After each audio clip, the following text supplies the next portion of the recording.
Hey everybody, welcome to the Dungeoncast. I'm Brian. And I'm William. This is the podcast where we talk about everything tabletop role-playing games. And today we are talking about the Eye and Hand of Vecna. 1, 2, 3, 4. Shout out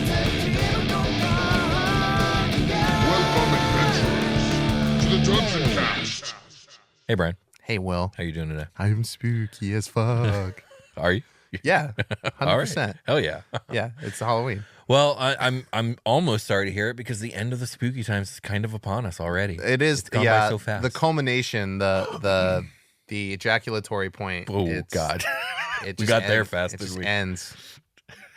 Yeah, So it's prematurely. It's Halloween and then it's over. And then it's just not spooky anymore. Yeah, it's a very abrupt end. Yeah, like you need to get your house clean for Thanksgiving, like right now. Yeah. Like it starts. You just Absolutely. get all this stuff packed up and move. Although I have seen a trend of scary movies kind of continuing to come out all the way to the end of the year, Oh, okay. especially around December. It's Interesting. kind of a thing. Yeah. What better way to end these spooky time conversations of dark gods, dark things, and dark places with two of perhaps D&D's most legendary and infamous of artifacts that are also quite spooky. Mm-hmm. The Hand and Eye of Vecna. Yeah, totally. Forever tied to each other and the will of their former owner, forever separated from the body of him and seeking to reunite with him. So powerful was Vecna in life and in unlife that the mere remaining physical body parts of him hold power akin to ancient artifacts of legend. But though these artifacts promise this power to those who would wield them, they demand great sacrifice from these would-be wielders and almost always betray their wielders in the end. So, let's get into it. Yeah, if you want to know how we have the Hand and Eye, go watch our sort of cast episode. Yes, absolutely. Like, why are they not on him? You go watch that one or the actual Vecna episode we recorded like 4 years ago. That's true. So in his time, the mightiest of all wizards, Vecna was master of a kingdom now lost in the depths of Flaneus prehistory. Lord Vecna's rule was not kind and just, for he was filled with malevolence that, if known, would make even the feared Ayas the Evil, demigod son of Igvilv, and Grazd, tremble. As a great wizard, none within his realm dared oppose him. So great was Vecna's power that when his time to die came, he escaped even that to become an archlich more horrid than ever before, allowing him to continue his reign of horror over the land. In the end, though, his lieutenant Cass treacherously attacked him, and in the ensuing battle, both were destroyed. Not really.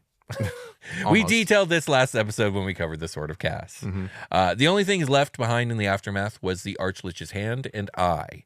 These dismembered bits have survived the millennia since Vecna's passing, retaining in them a portion of Vecna's great power. That surgical cut that got the whole eye scooped out was just insane. Like, how did they do that, you know?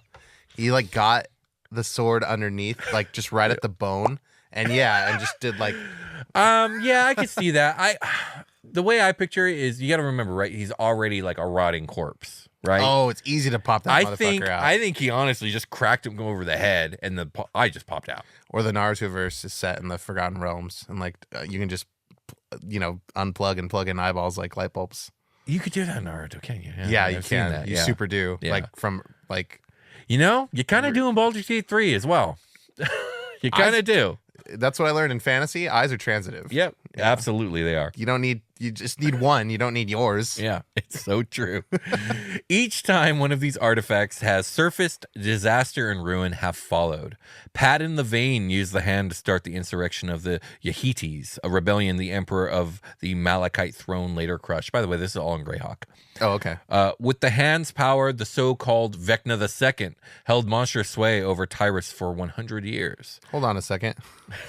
Vecna 2? Vecna 2, The bro. sequel to Vecna? Yeah, the sequel to Vecna. Okay. The much lesser known, lesser critically reviewed in a favorable manner. The straight to Vecna 2. DVD Vecna. Absolutely. Okay. That's exactly what this Vecna was. He was the straight to DVD Vecna. The Eye was instrumental in the extermination of the House of Hirik, once the ruling dynasty in Nyrond.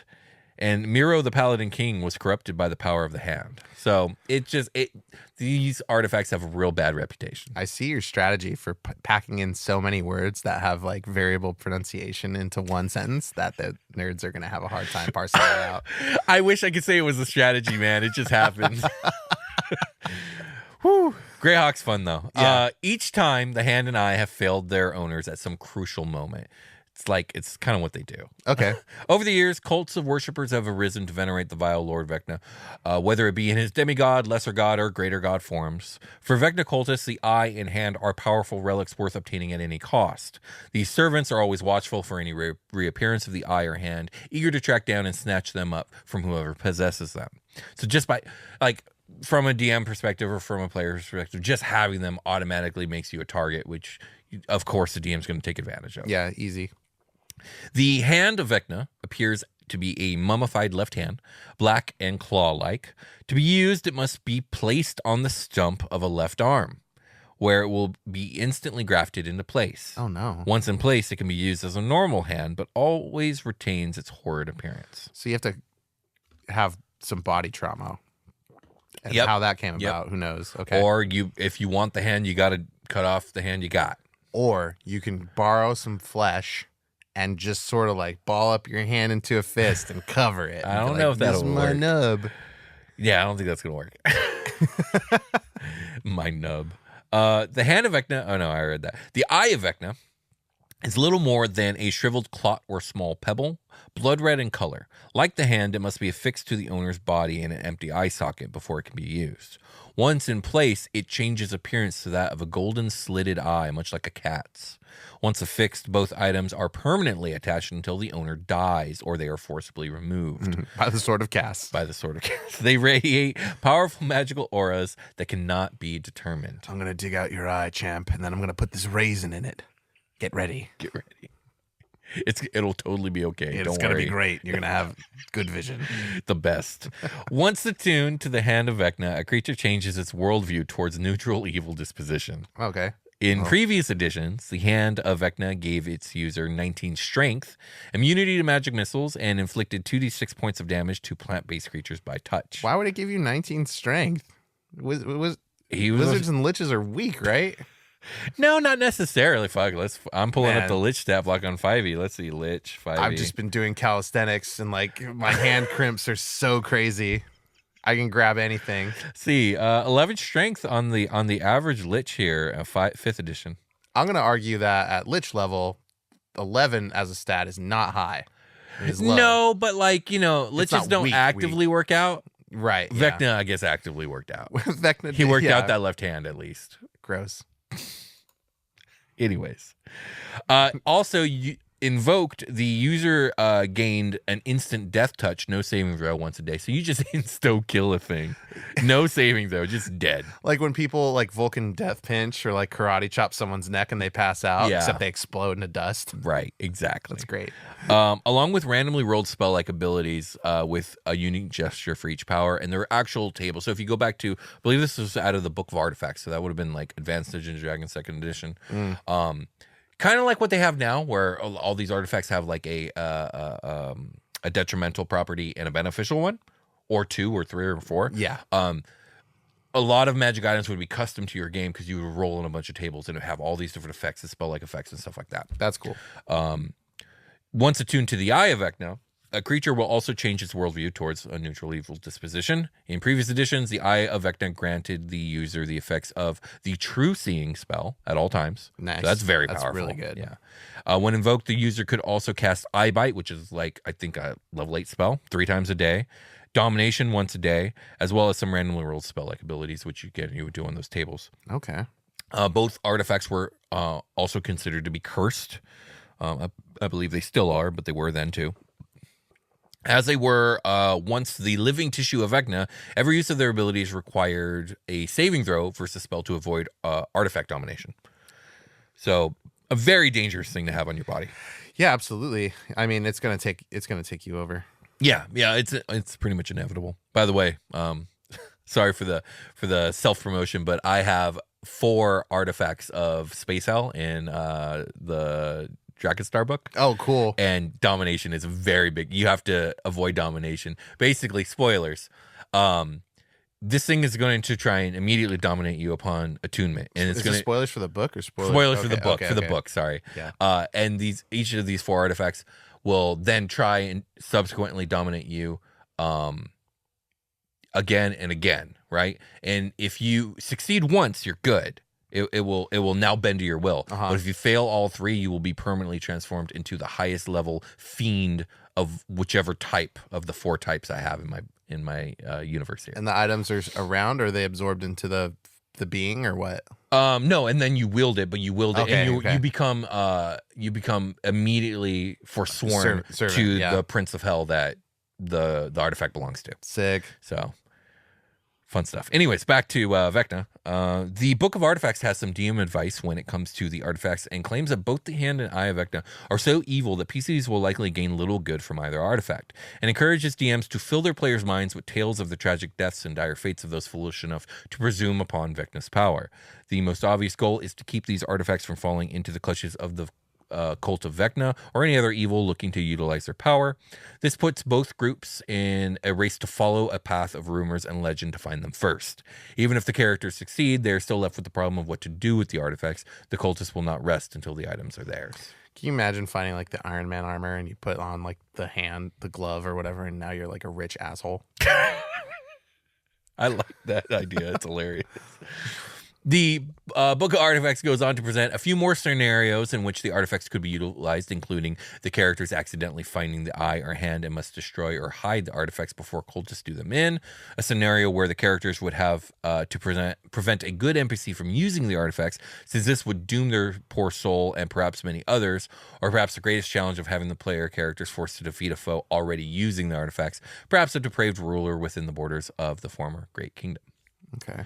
Regardless of how you utilize the Hand and Eye of Vecna in your game, it is important to remember that both these items are very sentient and have their own goals, which 4E was very, very nice enough to spell out. I love 4E artifacts for this fact. Yeah, It's I like the consistency between the Vecna-related items in this as well. Yeah, absolutely. So the goals of the Eye of Vecna: be reunited with the Hand of Vecna. They like each other. They're homies. They're homies, They got for sure. stabbed at the same time. Exactly. They were both there at that moment. They were born. They're twins. It's like, I saw you get cut off, bro. It's like, I felt you fall next to me, dog.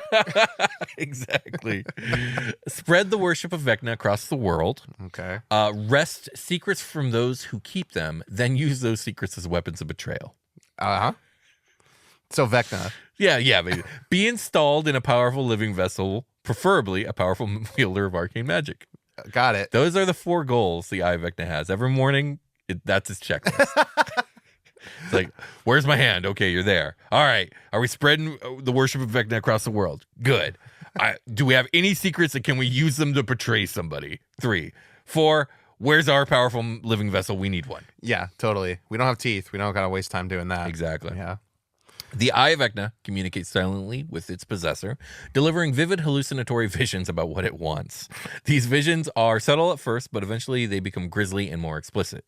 The Eye's ability to communicate is limited when it's not installed in an eye socket. Those who handle the eye in its unattached state receive only brief visions of power, whatever is compelling to that person. They also gain a clear idea of what they need to do to acquire the eye's power, which is, of course, put it in your eye. So, because, I mean, they're not just going to naturally, like, you're not going to be like, oh, let me put this in my face. It's gonna show Yeah. you visions of people like laughing and smiling, like pulling their eyeballs out, and there's like no blood or gore. Or Yeah, anything. it's totally fine. Yeah, and they pop the other one, and they're like, "Wow, I could see so good." It really is that easy. Dang, and yeah, I have X-ray vision. Wow, I can see everyone's butts. So many butts. So many.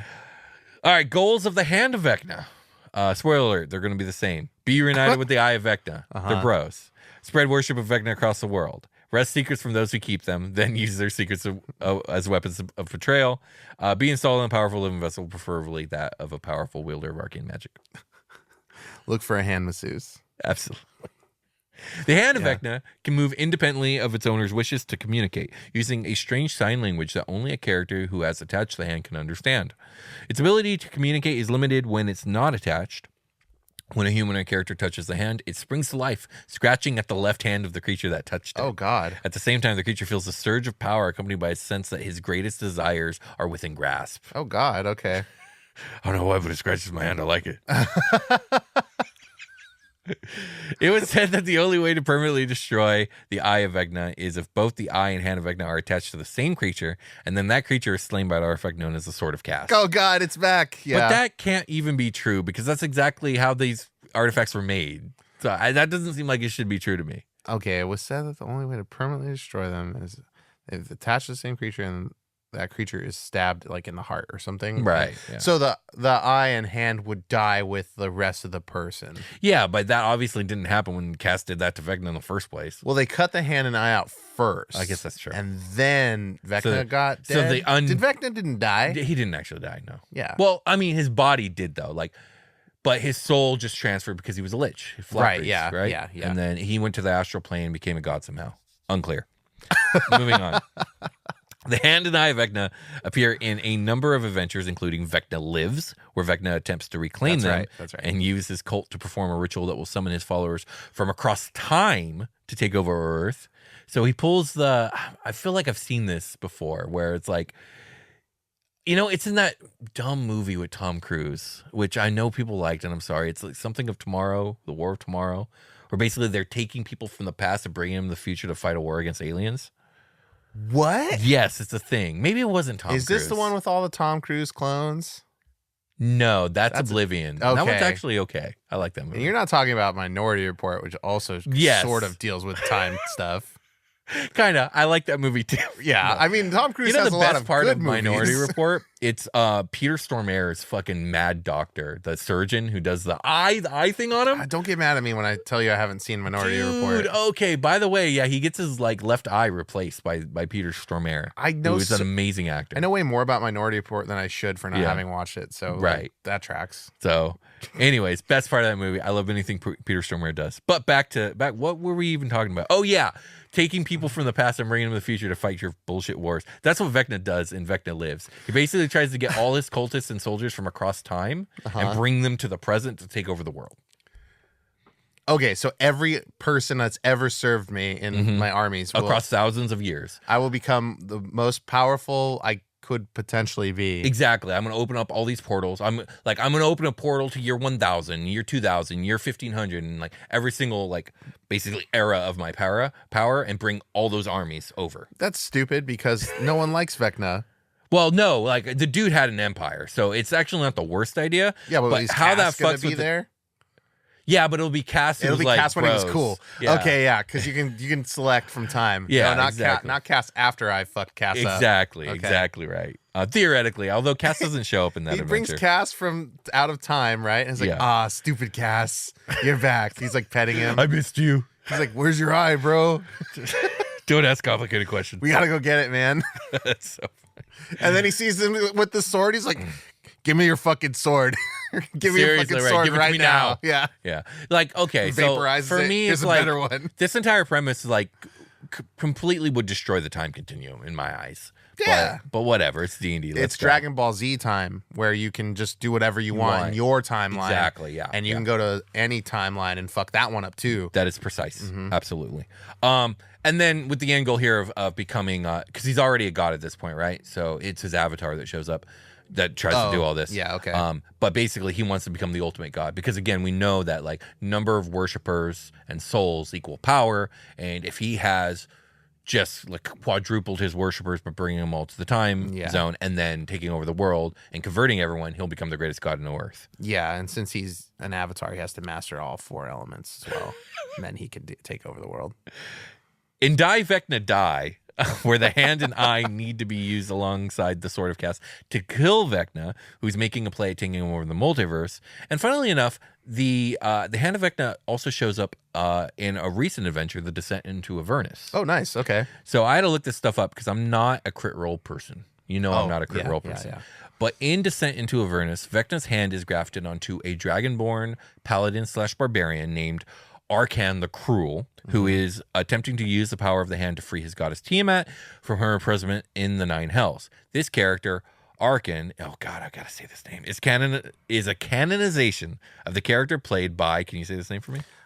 Okay, I'm pretty sure it's Archon, first of all. Archon. My bad. See? I don't even know. It's Archon. Joe Manganiello? Yeah, this guy. Famous guy.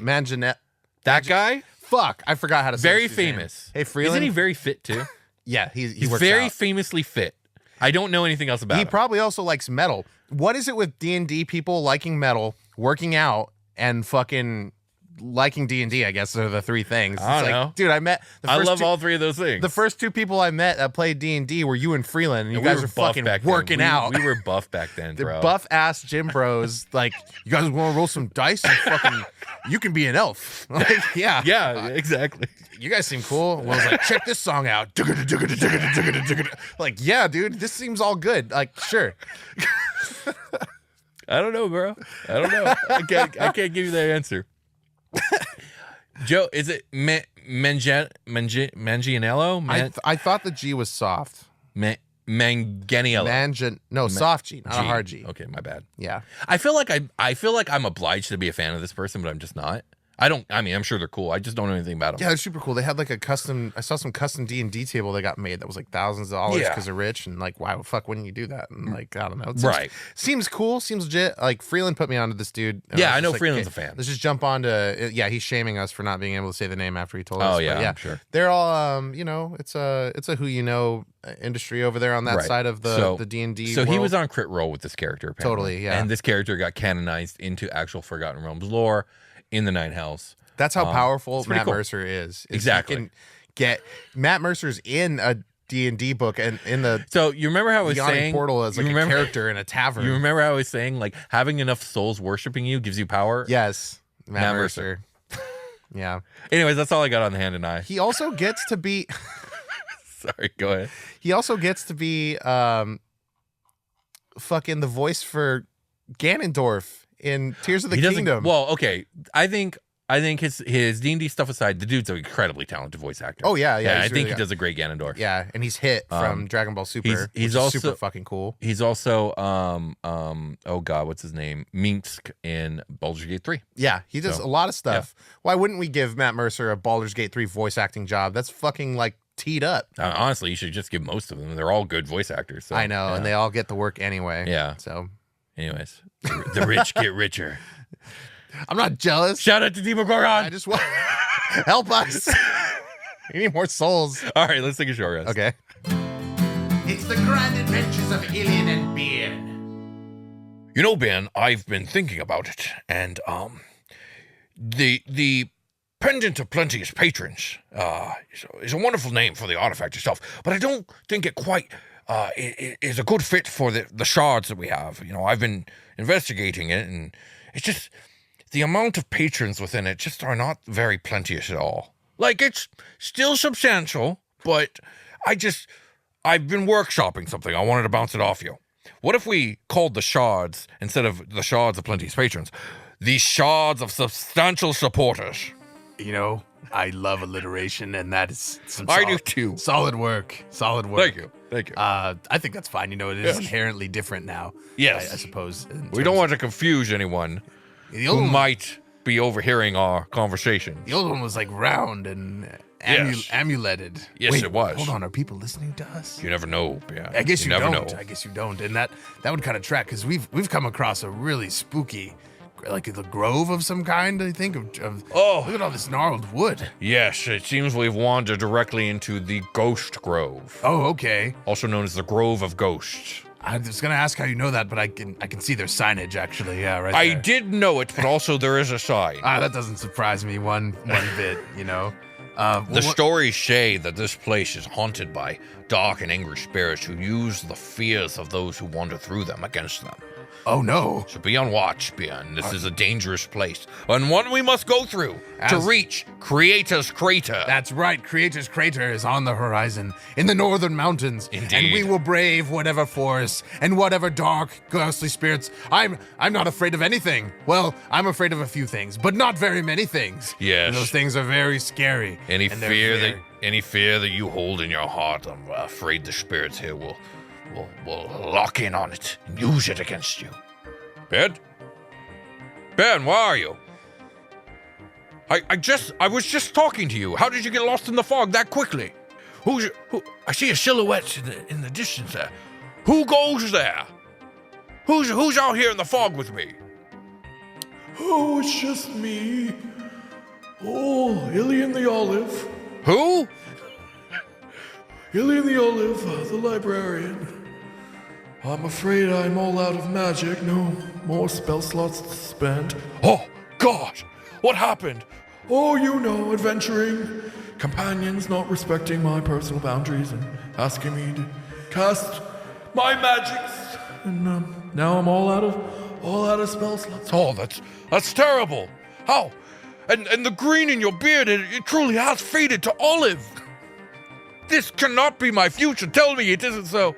Oh, I'm afraid it is, unfortunately.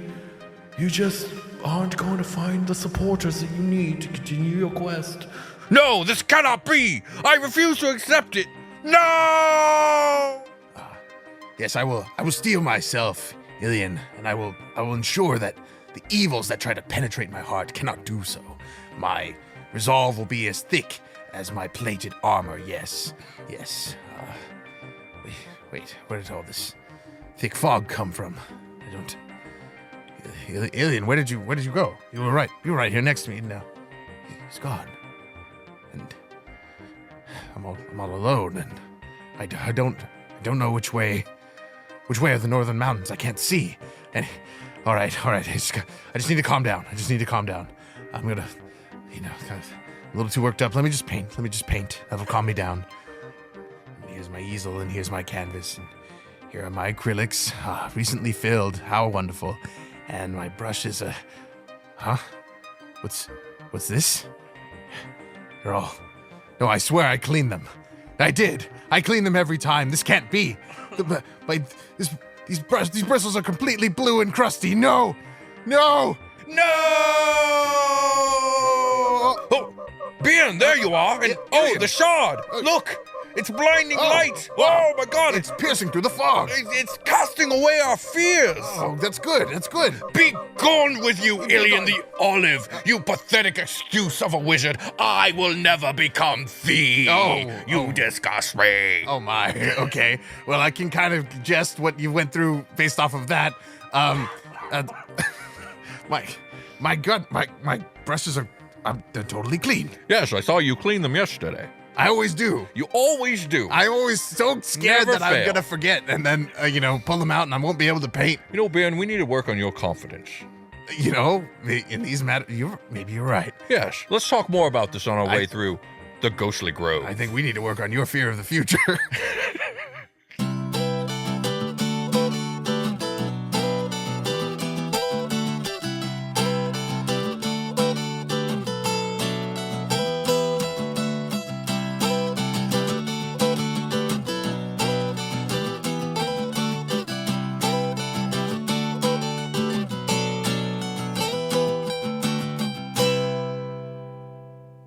We've returned. Indeed we have. We are fucking back. Indeed we are. We're gonna talk about hands and eyes, but if before we do that, if you guys want to go support Ilian and Bjorn and their journeys for fucking finding the shards of Planeus patrons, you can do that at patreon.com/thedungeoncast. There's a ton of other stuff there too. That's really cool, like early episodes and ad-free episodes, things of that nature. Yeah, show notes are there too, old live plays, all kinds of stuff over there. Yep. So it's a cool place, and it really does help out the show quite a bit when you go support there. So thank you. When is our next Patreon episode? Like a couple?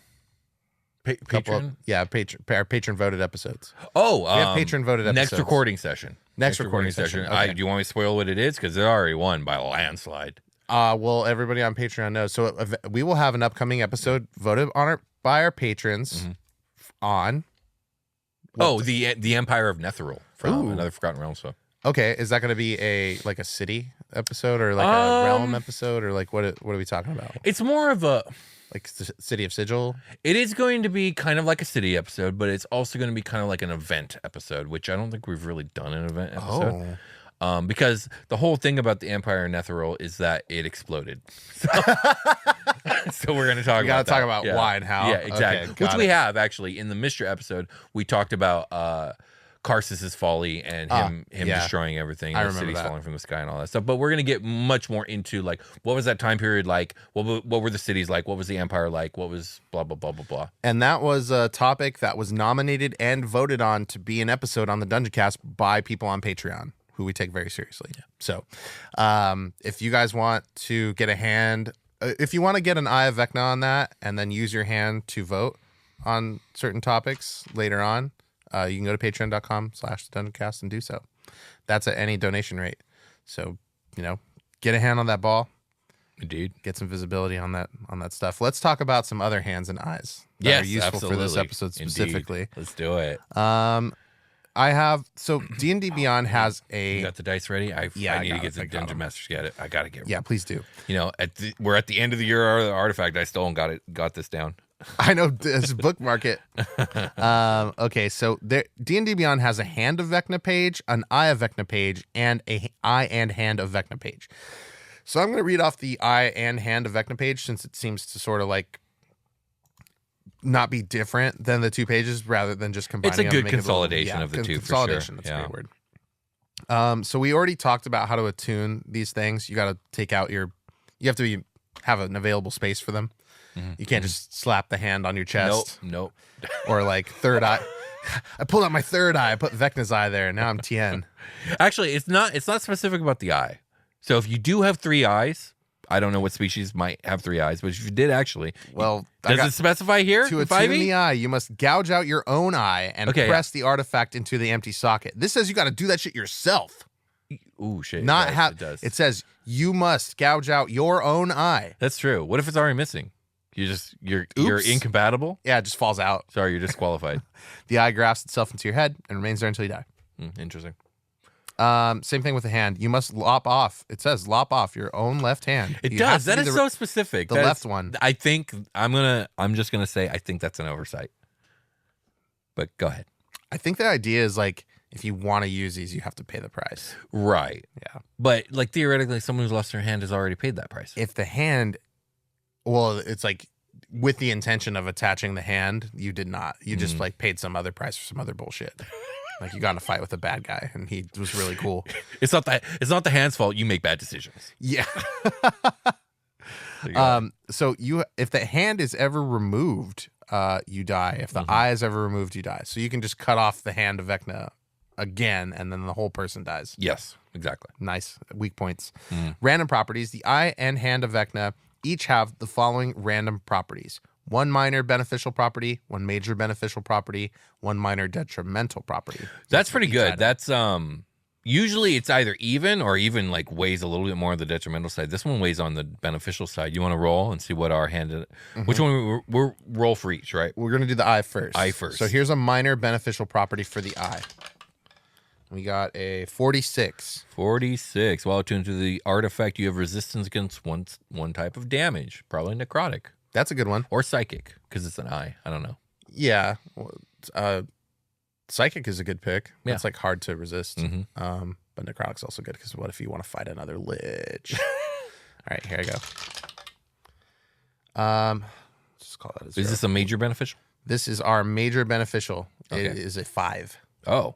While attuned to the artifact, one of your ability scores, DM's choice, increases by 2 to a maximum of 24. I think perception. So wisdom goes up by 2. That's a good one. For that eyeball.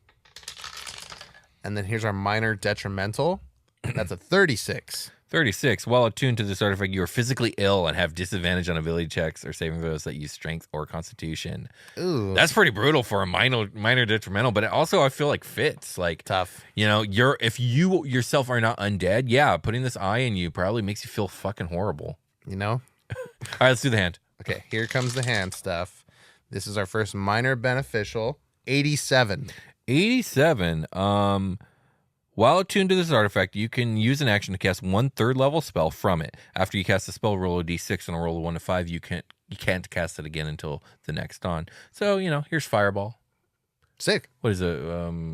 Ray of Sickness or Enfeeblement, level 3? I think one of those is. Ooh. I don't know off the top of my head. Me neither. I know those are both spells. Yeah. One of them is like a 1st-level spell. One of them is a low level. Yeah. It might be a 2nd level. I don't really know. Okay. Then we got 91 for the Major. Oh, while attuned to this artifact, you can use an action to cast 1 4th-level spell. Oh, no, sorry, 7th-level spell. Oh, fuck. That's pretty. And after you cast the spell, roll a d6 and over 1 to 5, you cannot cast it again until the next dawn. That's pretty good. I feel like it should just say on a roll of 6, you can cast it again. But anyways, whatever. Moving on. Give me that detrimental property. 1 minor detro, 25. 25. While attuned to the artifact, you emit a sour stench noticeable from 10 feet away. You have a stink You hand. smell bad, dude. It's like an Adventure Zone reference with the smelly hands. What you been doing with that hand, bro? Oh, gross. That's gross. Ah, Vecna. What the fuck were you doing? Bro.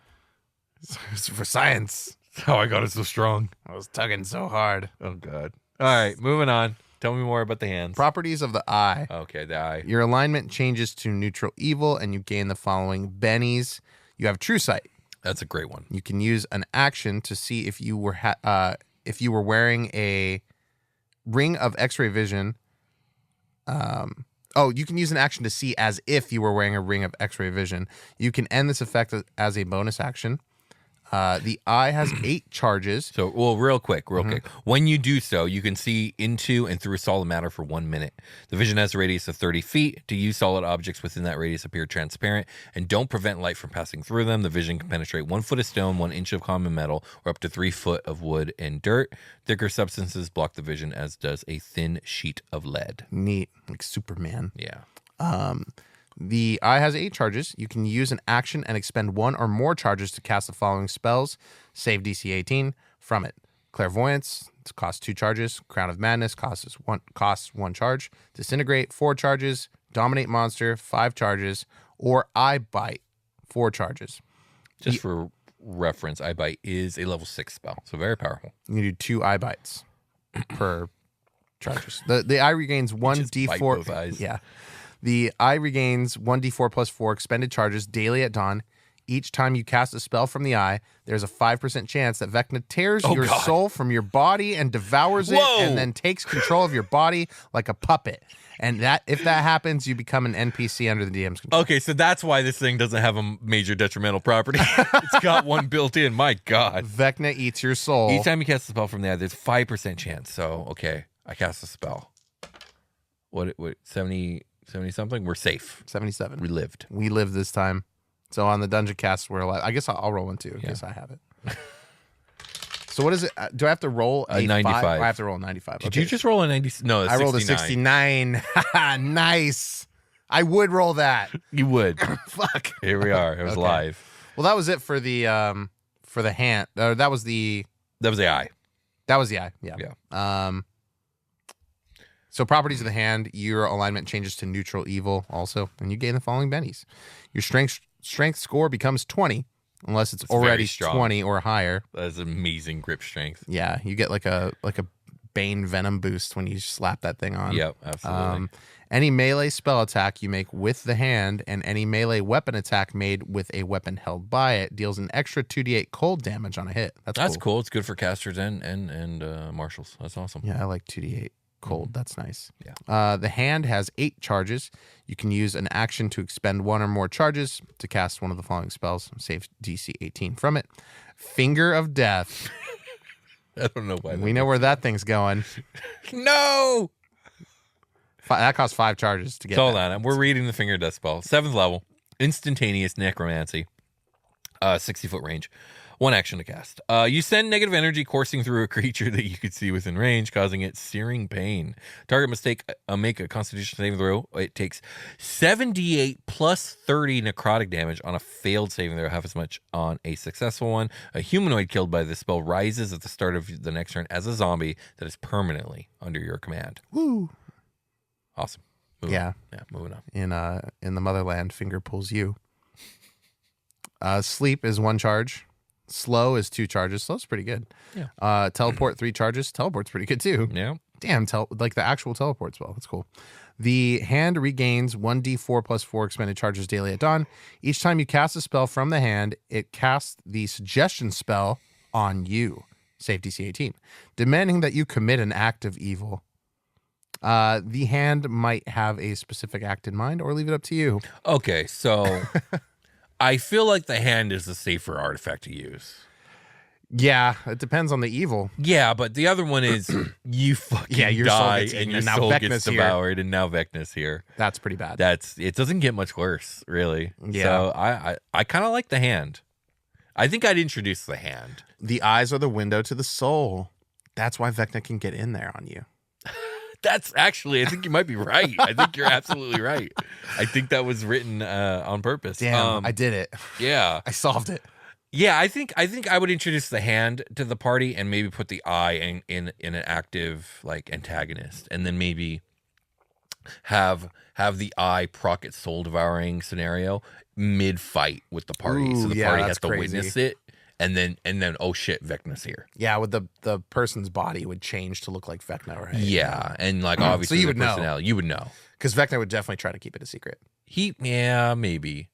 I wouldn't keep it a secret though. It's I'd make me, it Dan, Paladin. I'm back, and I'm not evil. I'm good. I'm your good friend, Dan. Have you seen the meme? And I don't know what show it's from, but it's Steve Buscemi, and he's like at a high school undergrad. He's like, Hello, fellow kids. Yeah, sorry. that's a good one. Anyways, Wasn't that like iCarly or something like that? I don't know. I have no idea. I've Also, only it's- seen the meme. It's pronounced Buscemi.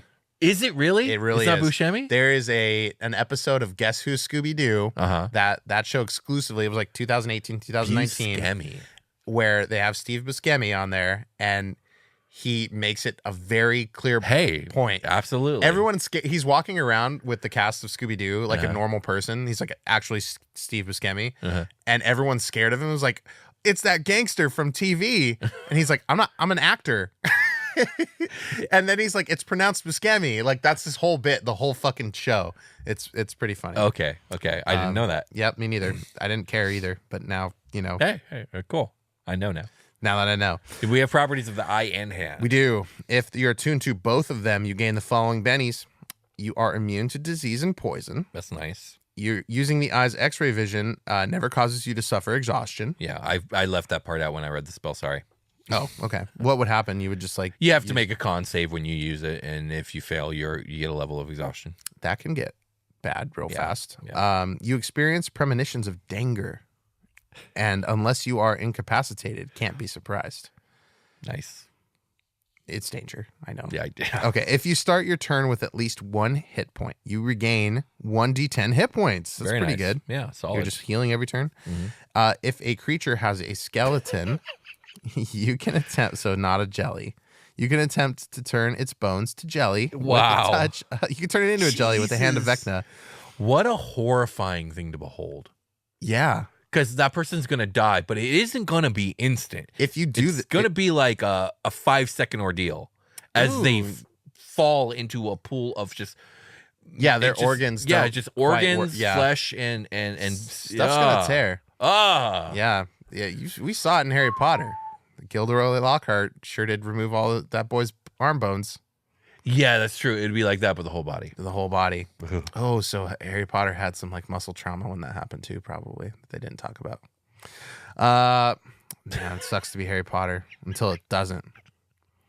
No, it mostly just sucks to be Harry It mostly sucks, but from everyone's outside perspective, it's like the coolest thing ever. Right. All right, you can do the jelly thing by using an action to make a melee attack against a creature you can reach, using your choice of your melee attack bonus for weapons or spells. On a hit, the target must succeed on a DC 18 Constitution saving throw or drop to 0 Give me a hit D20. points. Give me a D20. Here is a D20.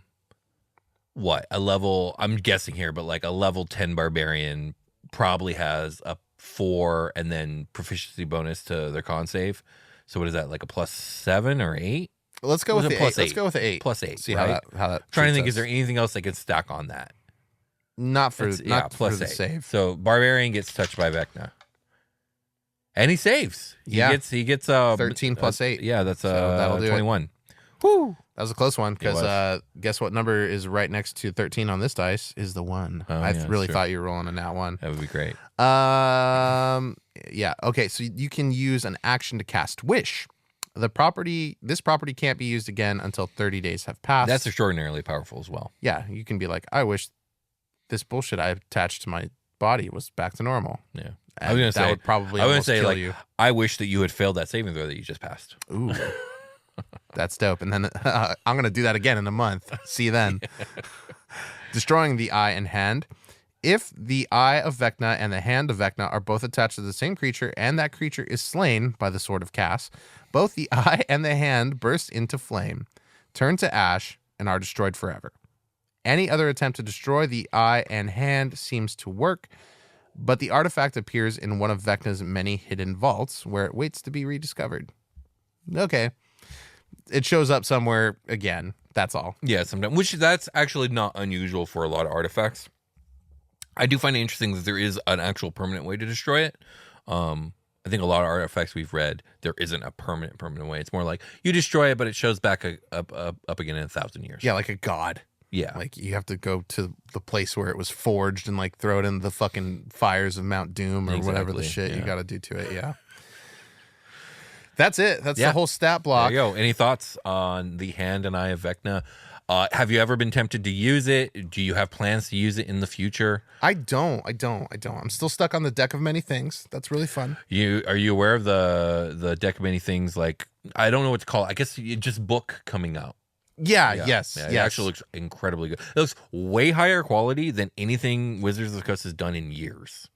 I'm so like off the beaten path with everything since it's not a high bar to beat. It's actually surprising. I'm like, why have they poured so much good work into this one thing when they have just such a track record of not doing that with almost anything?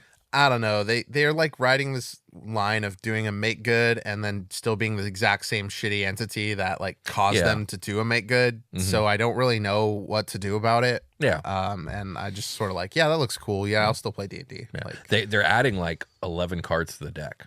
Oh, okay. See, it's like legit, like crazy expansion stuff. I think it could use a little work after I've played with it for a little while. They're while. having like in-depth ways to use it, so it's not just something you pull from. You can actually utilize it and use it as an item, and it can do all kinds of things. I'm excited for that. Okay, yeah. I'll it's look definitely into worth looking into, and I know as a fan of the Deck of Many Things, that's why I bring it up. Yeah, this next time I'm going to use it, it's going to show up kind of like the way this Hand and Eye are supposed to show up after because it vanished itself. I'm like, okay, well, I think I'm just gonna like my party's about to leave their dungeon, and I think it's just gonna be on the table when they get back to their favorite tavern table, and it's going to be like doing it's gonna do like the Gambit thing where the card looks like charged up on the top, and it'll be like the deck wants you to pull a card, and if you don't right now, it's gonna explode, and like a bunch of cards are gonna fly out and activate. So my god! Because you can do that, right? So sure. I'm gonna be like, that's okay, hilarious. We get back to the tavern, it's gonna be card pulling time. That's so funny. Yeah, I like it. I don't. The thing disappearing itself. I'm just gonna do like hand wavy bullshit and put it back. I was like, it's back. It loves you guys. It just didn't want to work hard that time. I don't know. I'm looking through the comments of because D&D Beyond pages have comments at the bottom. And they're not very interesting for the Hand and Eye of Vecna. It's mostly people trying to homebrew stuff. Yeah, that's what I'm seeing too. Which is interesting in its own way. And they're like parsing out like a bunch of details about that. Yeah, they're having a discussion. I don't think it'd be interesting to read, but there might be something cool down there for people that are looking to spice up their hands and eyes. Pumpkin spice them up. Pumpkin spice it. If you want to put nutmeg and cinnamon in your eye, I don't recommend it, but maybe the Eye of Vecna could like shoot a pie out of it once you do, or like a pumpkin spice latte. Should we get ready for a long rest? It's long rest time. Okay. It is long rest time.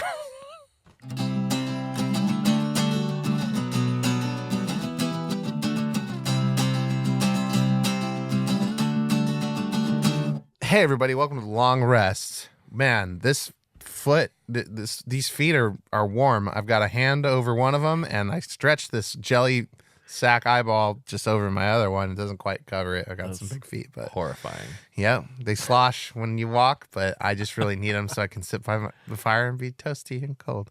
And I feel really strong. Like I could kick something so hard. Absolutely, and you can see through your feet. I could do a new spell called the Toe of Death. It's very Halloween. Feet. Halloween appropriate is what I'll say. Your slippies are Halloween appropriate. Yeah, my slippies are horrifying. Honestly, these are the two scariest body parts I think to see solo. Hand and eye? Yeah, aside from like genitals. I guess that's true. I'm trying to think. Like a whole head is scary. Yeah, but if we are being singular, like a shoulder's not terrifying. Right. Like one bone isn't scary. You need the whole skeleton. Yeah. Maybe just if the skull is flying. Yeah. That's scary. What about like the jawbone? That's a good one.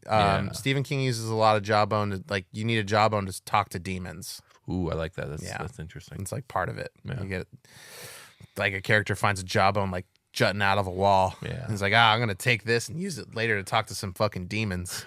Yeah, the leg of Vecna would be a weird thing to find. the leg of Vecna. The leg of Vecna. It's like Cristiano Ronaldo is so good at soccer because he's got the leg of Vecna. I don't know anything about soccer. You know who Cristiano Ronaldo is, right? I think I might have heard the name. Okay. What's your favorite like classic American Halloween entity? Entity. Yeah, oh, from, like, I know what you're talking about. You know, like Mike Myers. Werewolf. Oh yeah, he's a thriller. I'm trying to include those guys. So werewolf, yes. Yeah. Frankenstein, yes. But like, That's Mike tough. Myers, Freddy. I'm not a slasher movie guy. I'm neither, not a but- fan of any of those But there's movies. the that aesthetic's much. cool. I really like the Mike Yeah, Myers aesthetic. He's one of my yeah. favorite of that breed of ilk. Yeah.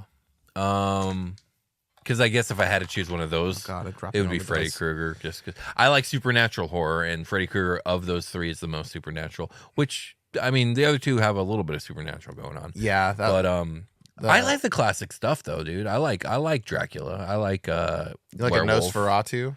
Nosferatu's cool too. Yeah. I think Nosferatu is cool, but also I think it's kind of lame how cool it is to prefer Nosferatu over Dracula. Does that make sense? I don't know. It's- They both have their own place to me. They do exactly. I agree 100%. But I feel like it just became really cool to like hipsters? be down You're mad on at Dracula. hipsters. Yeah, and Okay. I'm more of a Nosferatu fan. No, you're not. Yeah, You've seen a fucking picture. Yeah, name bro. another French movie. Yeah, exactly. Speaking it of French French movie? movies, dude. Oh, Will's about to name another French movie. I watched this show on Netflix called Marianne. It's a horror show. Okay. It's a French show. I think it's 10 episodes. It had some weak spots, but overall, 2 thumbs up. It sucks that we didn't get a second season, but it was like some scary ass witch and demon shit. And it was Nice. all in French. Had to do it in subtitles. I enjoyed it. It was very good. My favorite iteration of Nosferatu is the hash slinging slasher episode of SpongeBob.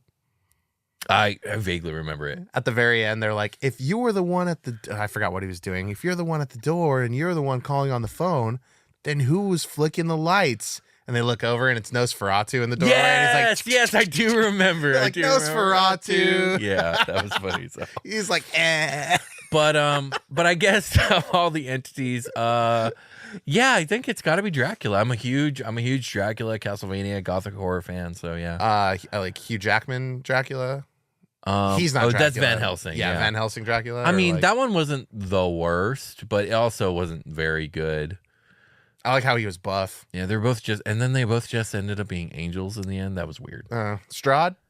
Strahd's a good Dracula, clone. Okay. I mean, that's what he is, and he's a good one, I think. What when you say Dracula, what like iteration do you go to? I mean, Castlevania. That's a good one. The show one's really good too. The classic. show. Have you seen the actual show? No, it's on my. The show like Captain goes America out of their list. way. It takes the small pieces from the retro games and actually fleshes them out into a more like sympathetic story.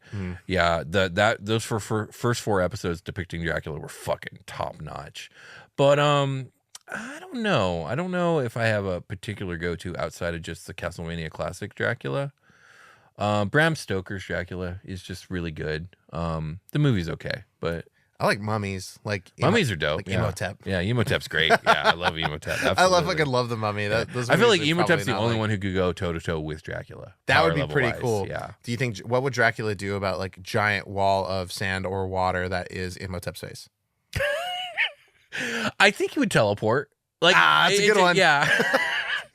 Yeah, with Dracula, it's tough because there's all these different iterations of all these different power levels, with Castlevania being just basically the Castlevania Dracula is essentially like a level 20 wizard who also is like a vampire lord and a necromancer and a demigod.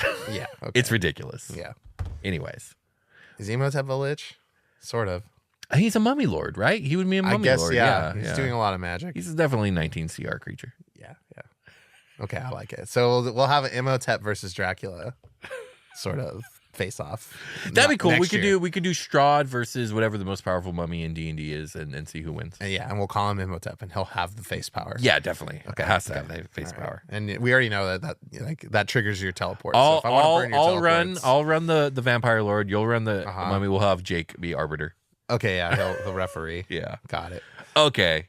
We want to read some reviews to you We guys. do. Or not to you guys, but like thank a bunch of people that reviewed us, and we're gonna read a couple. Yeah, we're and gonna read some of these reviews. shout out some people. For the podcast. Thank you guys so much. Lots of glowing reviews. Yeah, these are have come Apple in. iTunes reviews mostly, I think. Right? Yeah, these are almost exclusively Apple iTunes, mostly because it's the easiest one for me to gather into one place. Yeah. But we see them all. Yes, we do. Thank you guys. Sometimes we read YouTube comments. We'll probably do that next episode. Yeah. So Brandon C41 says, really good TTRPG podcast. Love the new skits. Looking forward to DCC RPG coverage. I can't wait for some of that myself.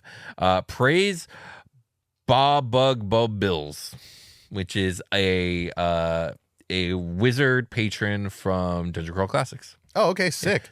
It's basically the toad from for Bullywugs. What's Lord The Froghemoth? No. The god of Bullywugs. Oh, dude. You had a Bullywug that worshipped him. It was Lord Ramanos. Yeah, Ron, I do That's remember now. basically Yeah, I was the- like, they're dude, you're talking about year 2 Dungeoncast or something. Yeah. But that's essentially what that entity is. Basically. Okay. Yeah, Ramanos. Torin Day writes, hell of a podcast. Shout out to Dean Morgarion. This podcast is 9 Hells approved. Thank you, Torin Day. That is a volatile whip. We went from demons to devils real quick. Yes, that's what I'm saying. But Also, we do shout the out to same Demon thing Gorgon. here. Shout out to Dean Morgarion. Wompity Womp Womp writes, phenomenal resource for DMs and players alike. Found Dungeoncast a couple weeks again. I imagine they meant to go a couple weeks ago, and have been flying through the content. As a DM who learned entirely through playing in Osmosis, it's been great learning about the significance of what makes the Feywild versus Shadowhell versus the 9 Hells also distinct besides color palette. Keep it up, dudes. Thank you, Wompity Womp Womp. The Bard Dark Harp, longtime D&D player. I started playing many years ago in first edition and enjoy hearing new lore masters on the rise. Great, funny, and entertaining show, catchy music, and clever segments. Thank you, Bard Darkheart. Oh, yeah. Sorry. A lot more people have been asking the names of the music on the show. I just generated them for the show. I wrote them and Yeah. we We didn't actually name them. Will and I recorded and released them for the show. Yeah. So yeah, they I guess if there's one that says shout out to Demogorgon, it'll be called that. Yeah, except for there's 2 that do that. Call them stingers. These Yeah. are these Stinger 1, Stinger 2 is Right. what they are in my audio files for the show, so I don't forget which Right. one is which. But we appreciate you like them. I like them too. Yeah, thanks. I'll put them on Patreon. So That's a good idea. Because there's a slew of OST, but I don't think the most recent stuff is on there. Just 'cause I'm No. a lazy man. Sorry. The Celestial writes, amazing, great show, but wish was not explicit. Sorry, The Celestial. Yeah. Speaking of year 2 Dungeoncast, year 1, year 2, that was our heaviest critique early on. Oh, dude, it was nonstop. We had people mad. Yeah. Mad. I mean, yeah. mad. I they think were mad because God was mad, and they were mad they were because mad because they were mad because their kids were around. Yeah, I was please yeah. don't put this on while your kids are around. The subject content is enough for me to not want you to listen to this with your kids. Yeah, for the most part. Even At if we least didn't not curse. until I don't know. Well, certain episodes in particular. It depends on your parenting style. I like if I had obviously I don't have my show on because it's my show. I've already done it. I don't need to hear it again unless I'm reviewing it for some reason. Yeah. But my oldest daughter who's 10, I wouldn't mind if she heard most of it for the most part. It's fine. But that's me, my parenting style. Some people would not be okay with that, and that's Yeah. okay too. I just tell my kid, you can say Yeah. what we're at home, you say what you want, but Yeah. you're at school, you go by the school rules, and you do not say the F word. For sure, absolutely. But she's just also I don't want to say bad words. I'm that's "That is how your my decision." daughter is too. Yeah, she let's does just not want to say bad words, and let's that's totally fine. leave it at that. I will I say do. the I wanna premise- say bad words. The premise of the show was always just me and Brian shooting the shit about D&D, and that's what we're doing. This is how we talk in real life. This is how we talk in the show. It's not a forced thing. It's not us pushing no, I it. have a potty mouth. We do try and reel it back a little bit, because I think Yeah, if- we did yeah, tone it down and over the years. I do find it interesting how sensitive some people are to it. Not in a negative way. It's just my sister is a sailor. She puts me and Brian even fused together with the amount of curse words we curse together to shame. Absolutely. So I am not like it's not even on my barometer what we do on this show. But anyways, no, that's fine. moving on. Sad with Disney says, love the show. I love the explicit language. Thank you, Love with Disney. Well, cool. Once again, We have a wide and varied audience. well, yeah, when we started it, we would like, let's be natural and do what we do. And then like, we didn't know people were going to listen to the show at the scale, Yeah, people that it listen to became. this show Yeah, now. yeah. Like, We hoped, but yeah. yeah, we just were like, oh, okay, well, F words. Yeah. Fuck. Sorry. Wasn't it a thing in Super Quest? I think. Oh yeah, I was re-listening At the very beginning? I was Yeah, like, fuck, fuckity, fuck. Yeah, I was like, do we curse on this show? And then you let one of those off. I was like, I guess we're cursing on this show. All right. This is our chance. Muddamasher says, wonderful for DMs, players, and people trying to sleep. I pop this podcast on pretty much every night to head to sleep with an AirPod on. That this isn't a knock on the cast to insinuate that it's boring. I listen to it awake as well, but the audio quality and calm, familiar voices of the hosts drift me right to sleep as I learn about D&D lore through osmosis in my sleep. Keep it coming, guys. Thank you for the quality content. Thank you, Muddamasher. I also do that with content I like, so I don't take offense to that at all. Yeah, I used to, and then I was like messing up my sleep because yeah? my thing would still be on in the morning. I'd feel like shit. Oh, yeah. Like an sorry. album or something would be on Yeah. loop instead of like, I don't know. Or like Spotify, they like to, you play an album and then you get to the end of the album, it just starts playing a radio of some kind. Oh, yeah. And like, I want it to end with that last song. Oh, you just, and just be done. Yeah, I feel you. Like kill the queue after Hey, man, go back to old school records or CD, man. Yeah, that's why I Yeah. used to listen to like CDs Yeah. and put them on and they would end and I'd be like, okay, bedtime. Yeah. Boop. And There then, you go. Yeah. No, I no feel more. you. MS Ryan in New York City or NYC says, superb show packed with information. Excellent show. It's great that they exhaustively cover the lore about all topics across the various versions of D&D and Pathfinder. Very entertaining. The hosts have a fun and informative interaction which teaches, informs, and entertains. Keep up the great work. Thank you, MS Ryan in NYC.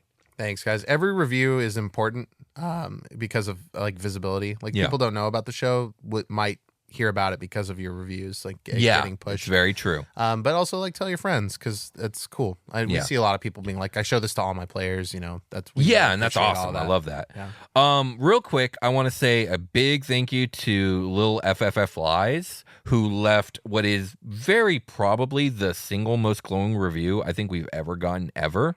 That being said, it is as long as like 10 reviews, and I'm not sure if we want to read it here. No, it's a lot. I will read the title. All hail the Dungeoncast. I mean, Demon Gorgon. Yeah. Shout out to Demon Thank Gorgon. you, Lil FFF Lies. We read them all. Thank I you so read much. this on my way to, well, not on my way, when I got here to the studio, and I immediately told Brian all about it. Yeah, it's true. So thank you. Do you want to just rattle off some usernames? Okay, I gotta scroll down for that. Let me see here. Thank you to or that Wompity Womp Womp. Thank you, Wompity Womp Oh God, Horse Donkey 420 Turn Tup Swag. Thank you. This is a good pick.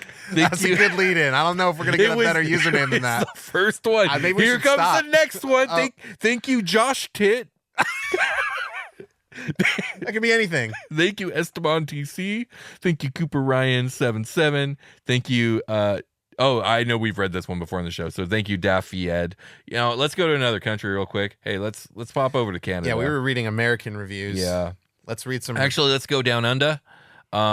We got Dr. Brown in 1994 with a nice review. These guys make me a better player every week. Every episode I listen to or watch just helps me to figure out how to actually play. As someone with low creativity and ADHD, the way that they describe everything just hits home and allows me to be better all around. There goes my phone.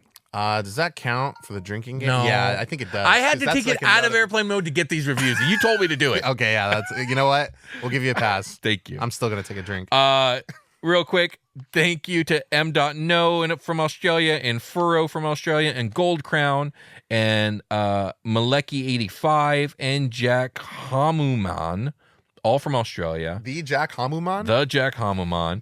We're popping over to Canada real quick, and we're just going to thank a few more people. Thank you, Darkness321, Capitalo, Fathomless Seer, Frazu48, Spindler99, Mr. Dungeoncast fan. Thank you, Mr. Dungeoncast fan. What a pull for a username. I know. Thank you, KJ Max 75, all from Canada. And there's just so many more. We'll do more maybe next time or the time after that, guys. Thank you guys for all your it's been awesome a while, reviews. but we're getting them, and thank you. They really are important. And we encourage anybody that's never left one to go do so on whatever podcasting platform you listen to our show on, or on YouTube if that's what you're doing.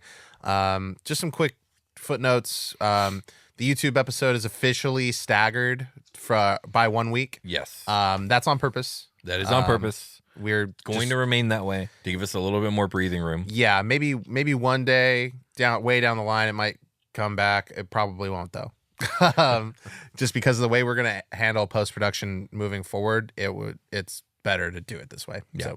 So let's see. Did I have anything else? We have a PO box that I need desperately to go check. Oh, that reminds me. Somebody on Patreon left us a message yesterday saying that there is a way to have the USCSPS notify you when something arrives. Yes. Okay. As soon as I complained that they're archaic, they were like, actually, they have a thing. I'm like, sure. I'm a jerk.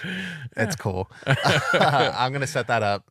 Cool. I need to go there. Like, I've had so much time to go check and just haven't. You're getting used to your new schedule. So. Yeah. So I need to, I don't know, maybe today. Oh, no, we're going to finish. Oh, yeah, maybe today. No, probably not. We'll see. Maybe tomorrow? Maybe. I'm off tomorrow, so Mm-hmm. I could do that. We also have an email, the Dungeoncast. I don't send my personal email right now. The Dungeoncast@gmail.com. You guys can send us stuff there. Mostly we get like ad inquiry or like collaboration inquiry or like spam. Yeah. Or that like, happens a hey, lot. we sent you a thing on the PO box. It's cool. But yeah, if you're looking to, if you like, maybe you've got a Kickstarter. We have advertising at pre-roll, mid-roll. Ilian and Bjorn will advertise your product. Thank you guys for supporting Ilian and Bjorn. We're constantly on the hunt to put more stuff up on Patreon as we become available to do so. So hopefully there will be more stuff there.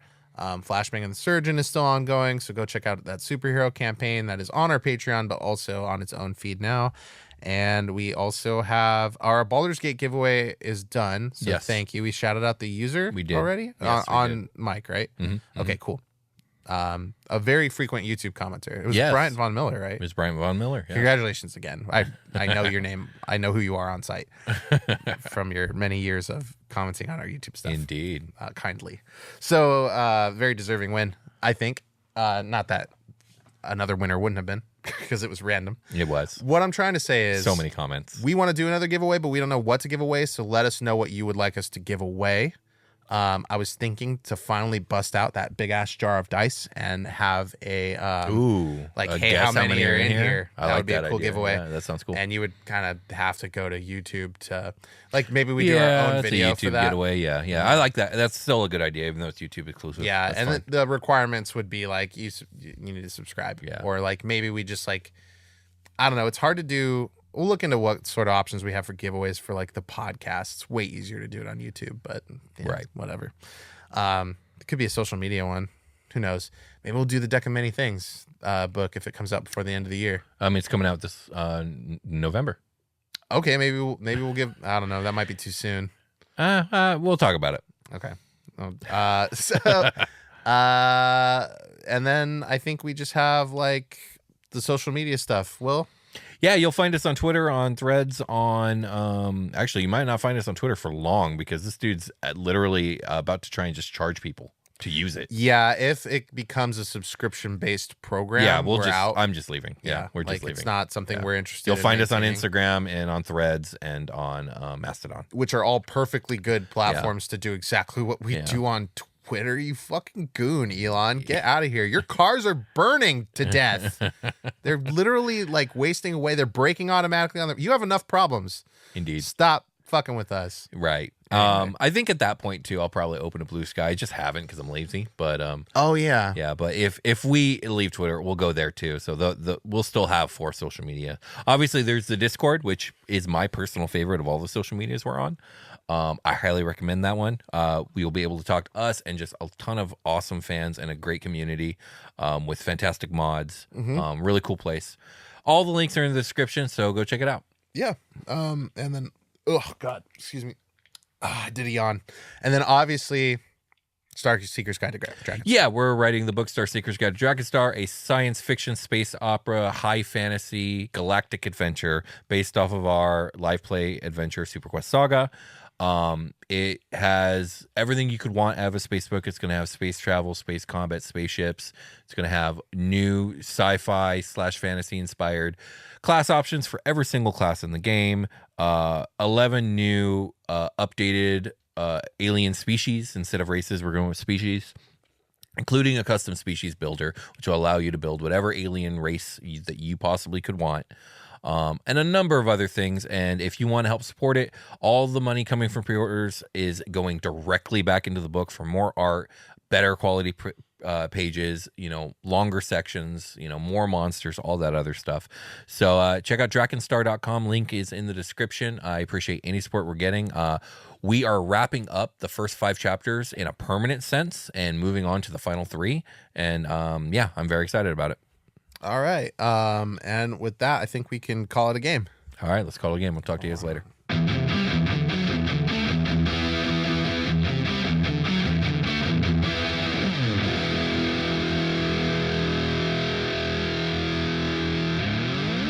The Dungeoncast.